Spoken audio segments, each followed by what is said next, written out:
أهلا وسهلا بكم في قناة أخبار الويب المغربي. حادثة سير متعمدة تحدث الفوضى في الدار البيضاء وتوقيف 7 أشخاص من جنسيات متعددة. إليكم التفاصيل.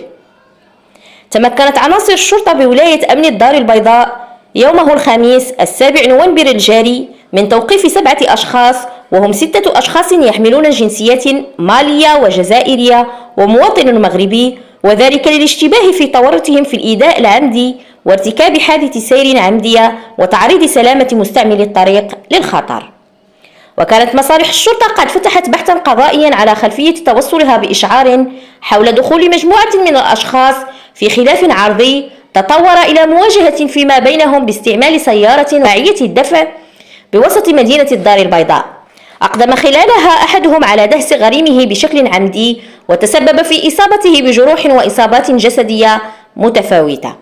وقد أسفر التدخل الفوري لعناصر الشرطة عن ضبط 7 أشخاص بعين المكان يشتبه في تورطهم في ارتكاب هذه الأفعال الإجرامية، فضلا عن حجز 3 سيارات رباعية الدفع يشتبه في استعمالها في ارتكاب هذه الأفعال الإجرامية، والتي تم العثور بداخل إحداها على مبلغ مالي يجري حاليا البحث في مصدره وملابسات حيازته.